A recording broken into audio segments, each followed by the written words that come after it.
In the Middle East today, chaotic, vulnerable to Soviet expansion, Turkey, modern, powerful, and a rarity in this area, pro-Western, is prepared to defend herself against any aggressor. This is the border between Russia and Turkey, guarded day and night. The red sentry does not know he is being photographed from across this border. He feels that he is being watched. He is also suspiciously watchful.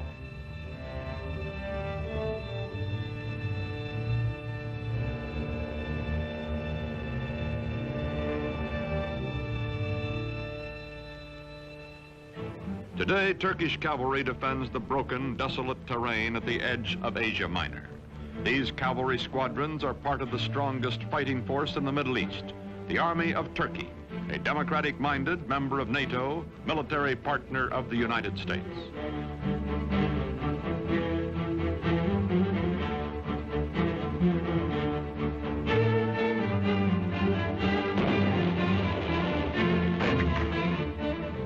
Modern Turkey, strong and stable, was created out of a dying Oriental despotism by one man, unique in history, Mustafa Kemal, called ATATÜRK, father of the Turks. In a moment, this story, the incredible Turk. By 1900, the Ottoman Empire, land of many races and religions, has lost her ancient tolerances and her world position, is reduced from medieval splendor to medieval squalor. Ruled by inept autocrats, ruined by foreign wars and exploited by foreigners, the people are sunk in poverty, lost in lethargy, mostly illiterate. The Turkish Empire continues to exist only because the European nations cannot agree among themselves to dismember her.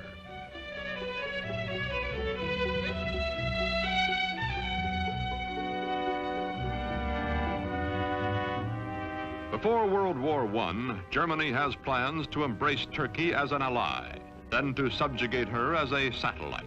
To visit the sick man of Europe, as Turkey is called, comes the German emperor himself, Kaiser Wilhelm II. He is received with more than ceremony. His glowing promises, such as the Berlin to Baghdad Railroad, are believed by the Sultan and his government, and even by the nationalist-minded young Turks. When war comes, Turkey will waver between her old friend Britain, allied with her hereditary enemy Russia, and her new friend Germany. On October 29, 1914, Turkey takes into war, on the Kaiser's side, her obsolescent army.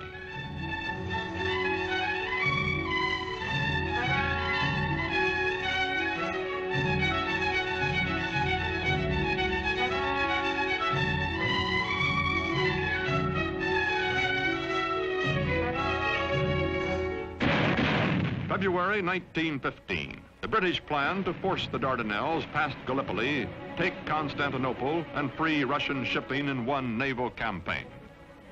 Mustafa Kemal is an unknown officer commanding a feeble Turkish division at Gallipoli. His brilliant strategy and ferocious personal leadership changed the course of the battle, the campaign, and the war. After 10 months, the British signal defeat and steam away, leaving on the historic shore of the Hellespont a new hero in Turkey. One victory, one great military commander are not enough. The defeat of the Central Powers by the Allies brings the end of the old Ottoman Empire. It is carved away, leaving only Turkey proper, a much smaller and more homogeneous land which, with leadership, may become a nation. November 1918, the ships of the victors crowd the harbor at Constantinople after World War I. From the palace of a weak and corrupt sultan, there comes no opposition. Turks bowing to Mecca accept their fate.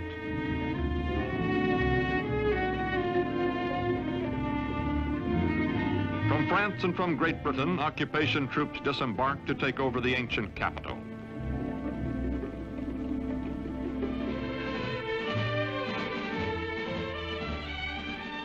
Sure that the Allied armies in Constantinople will do nothing to prevent it, Greece is preparing for an invasion of Turkey. On May 15, 1919, the Greeks land their troops.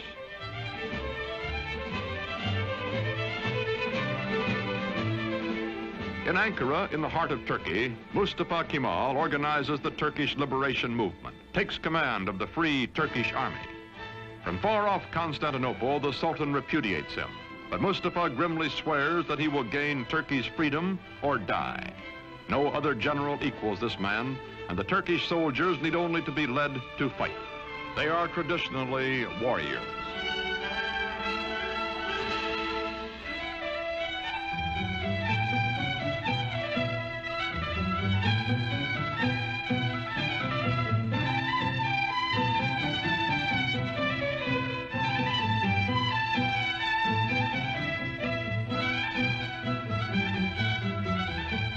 Quickly, Mustafa Kemal gathers the forces of an occupied Turkey under his almost unchallenged domination. His hastily recruited bodyguards stand ready to defend him with their lives. Mustafa Kemal pits his cold, inexhaustible toughness, his unyielding determination, his knowledge that the people are with him, against the continued fanatic opposition of the Sultan's government. Ammunition must be made by hand, by old men and hungry workmen, boys and children. Mustafa Kemal's Turkey is going into battle with the Greeks.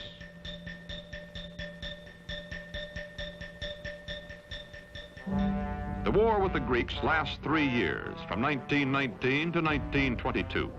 The Turkish people know it is a war of extermination, atrocious, no quarter given or asked. Heroically led, the Turks advance against the invaders. The women leave their endangered homes to carry shells to the army.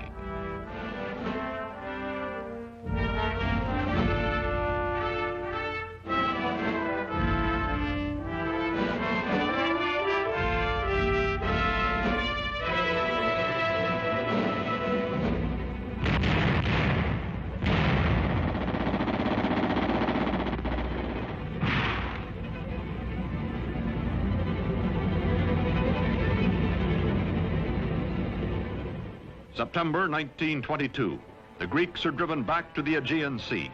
Offshore, Allied rescue ships stand by. Into the seaport of Smyrna, called Izmir by the Turks, pour thousands of Greeks, joined by sympathetic Christian minorities, fleeing before the armies of the man whom the British call the most terrible of all the terrible Turks. From the ships, bread comes to the docks for the desperate refugees. Bread so that they may live another day.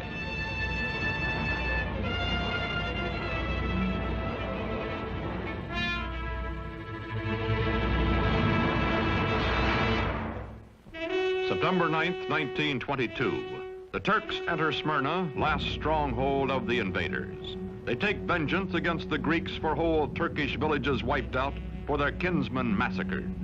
The burning of Smyrna, the final atrocity that both the Greeks and the Turks disavow, ends a war that has become an unendurable nightmare for both sides. Its polyglot population takes to the sea as the flames destroy the great Homeric city.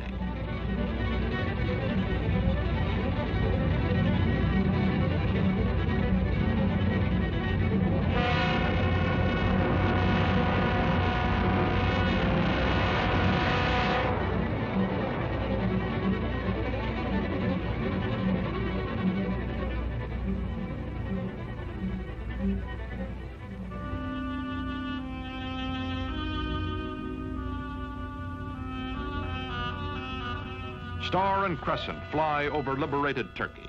Mustafa Kemal Pasha, married to a woman of Smyrna who personifies his ideal of Western freedom for all Turkish women, is chief of state and supreme commander of the army. With the winning of the war, he removes his uniform, never to wear it again. He is now granted dictatorial powers by the elected National Assembly. In Constantinople, to be officially renamed Istanbul, the foreign occupation troops are evacuated. In the fall of 1922, Sultan Mohammed VI, whose family has reigned for 7 centuries, fears for his life and goes into exile as crowds cheer his going. Mustafa Kemal's victorious army enters Istanbul.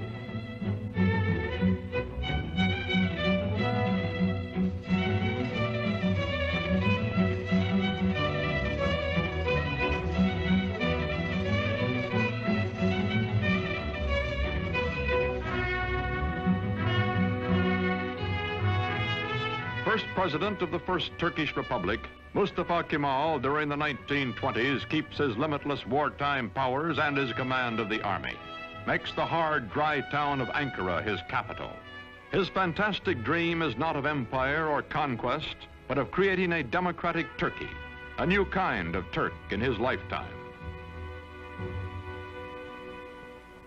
The Ottoman sultans also had been caliphs, secular and religious rulers. Turkey's new government separates church and state. Instead of Friday, day sacred to Islam, when Muslims everywhere ritually cleanse themselves, the Western Sunday is proclaimed the official day of rest.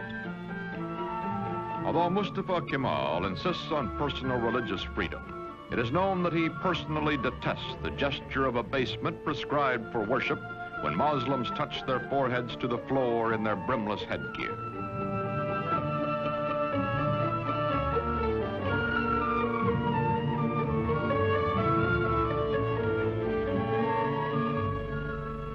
To Kemal, this headgear, the fez, symbolizes Turkey's Oriental fatalism and ignorance. He will abolish it.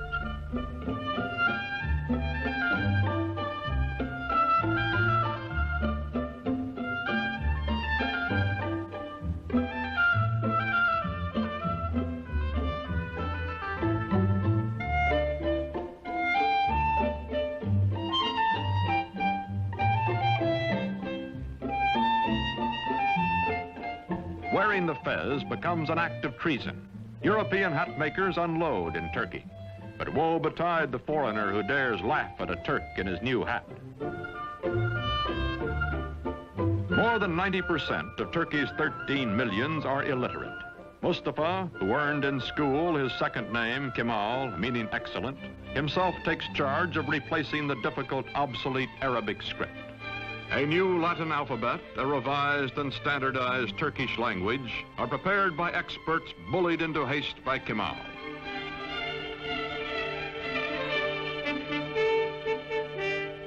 To make a modern nation capable of government by the people, all Turkey must be sent to school.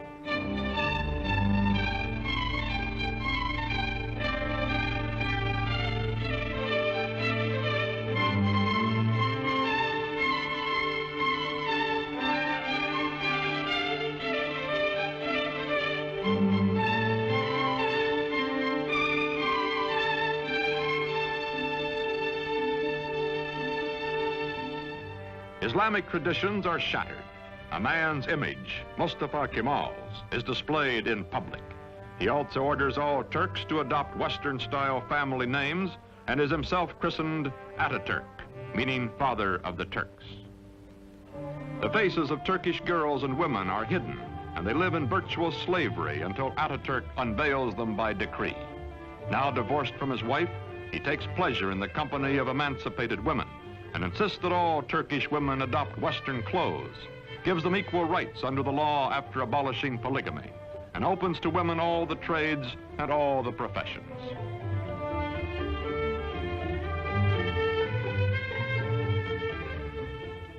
ATATÜRK, who has eaten the black bread of poverty and lived in the front lines of war, acquires the trappings of power. His proud, fiercely disciplined bearing, which annoyed his superior officers years before, does not change now that he acknowledges no superiors. The men around him treat him as emperors and primitive chieftains and modern dictators are treated. Flatter and yes him, seek the smallest of privileges, such as lighting his cigarette.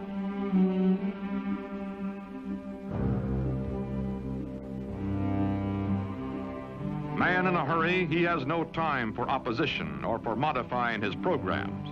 Is too concentrated to pay the slightest attention to the awkward and harassed civil servant who is about to drip peach juice on his shoulder, or to the waiter who will wipe it off.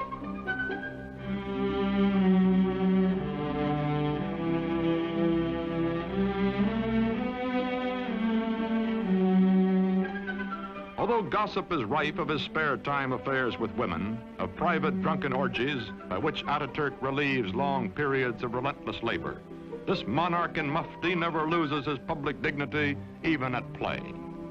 He is adored, also respected, also hated and feared and ruthless in dealing with those who oppose him.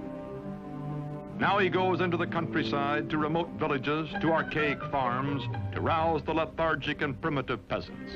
His credo, Turk, be proud, work, be confident.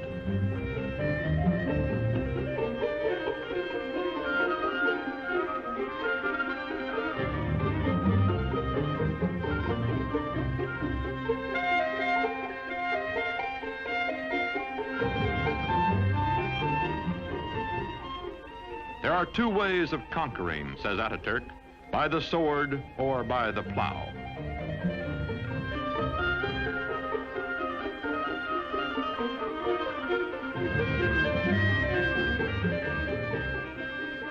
To show his phlegmatic peasants what he wants, he buys land, demonstrates the advantages of tractors. Ataturk, son of a civil servant, military careerist, now all-powerful dictator, becomes a model Sunday farmer.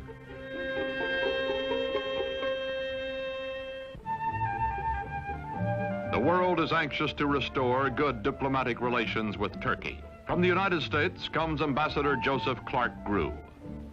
For this revolution and high accomplishment, one man is primarily responsible. The name of Gazi Mustafa Kemal will forever be associated with the development, founding of the new modern Turkish state, and will forever be inscribed indelibly upon the rolls of history. Türk milleti taben demokrattır. The Turkish nation is democratic by nature. Zaten çok yükselmiş bulunan Amerika milletinin Türk milleti. I have no doubt that the American nation, which has gone so far in this ideal, is Turkey's friend in her aims. Bütün beşeriyeti birbirini sevmeye. This will not be all. Perhaps it can lead to a world of love, with all old prejudices erased, with all nations coexisting in peace and prosperity. When the Great World Depression of the 1930s slows down economic reconstruction in the country, Turkish people by the thousands wait for Ataturk to bring him their troubles and their problems. To the man in the street, Ataturk is his personal boss and his personal friend, willing to listen, wanting to help.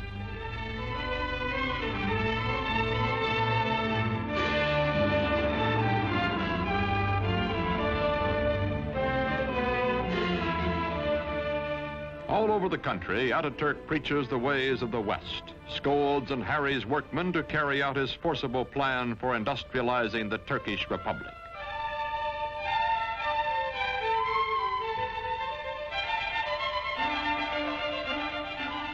Turkey begins to move into the 20th century, builds dams, mills, factories. The tempo is fantastic. Industrial production under Ataturk increases tenfold. Still, there are growing pains, a poorly designed and poorly run heavy industry operating at a loss, profitable light industry deliberately run at an excessive profit to cover the deficit. Turkey's textile mills being a notable example.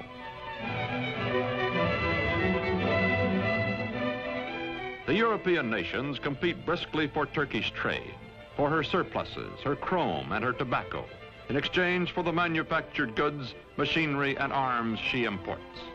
Turkey's foreign relations are excellent, but war is in the offing. Ataturk hopes Turkey can remain neutral, as indeed she will do during most of World War II. But meantime, he must mend his defenses and re-equip his neglected army, a bayonet army from an earlier era of belligerence.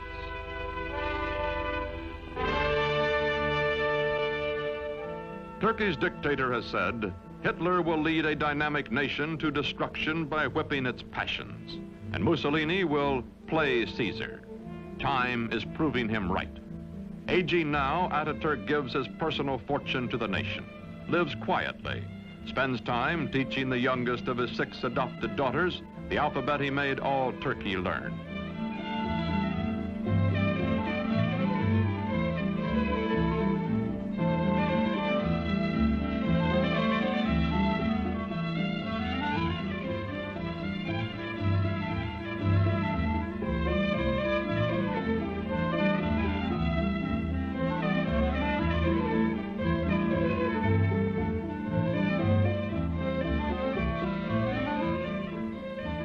Watching his young nation, Father Ataturk believes in her democratic future and has preserved for her under his autocratic rule the Republican Constitution and the secret ballot which will elect his successors.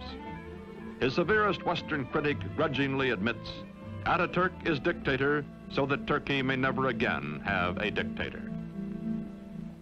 The Shah of Iran is among the neighboring rulers who come to admire Ataturk's prospering, progressive nation. The Emir of Transjordan comes. The Arab world is impressed by Turkey, but later when nationalism develops throughout Islam, none of its leaders will have Ataturk's genius or his convictions.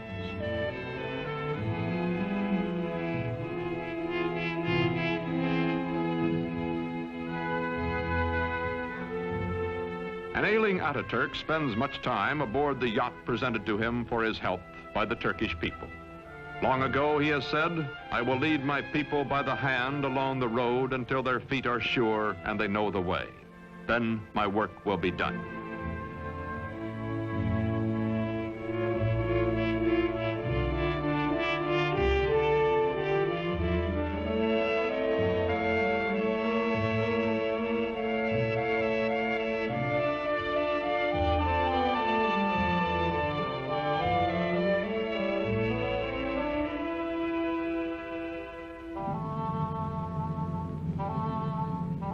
On November 10th, 1938, Ataturk dies at the age of 58. 13 years of his life he spent in active warfare fighting for Turkey. For 15 years, until his death, he was our first president and absolute ruler. His last command is that his successor be one who will follow his course. İsmet İnönü is that man.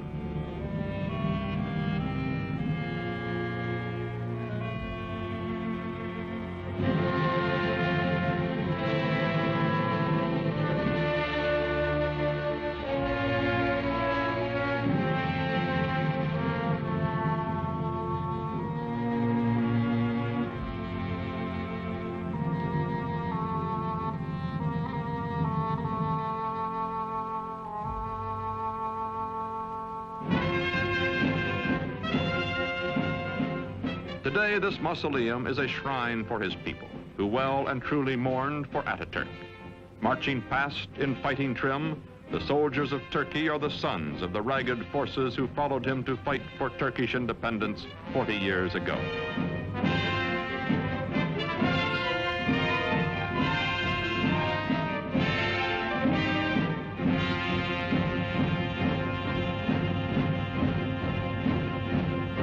Modern Turkey is a vigorous ally of the West. She welcomes not only foreign products, but the foreign bases and men on her soil to help defend her way of life and her NATO alliance. Not all of her problems have been solved, however. Her economy is heavily bolstered by, some say virtually dependent on, Western aid. Her democracy is still far from perfect, and historians still argue about Ataturk, the man who in less than 2 decades made Turkey over. His methods, his tyrannies, his personal habits. Yet none denies the staggering achievements of the incredible Turk.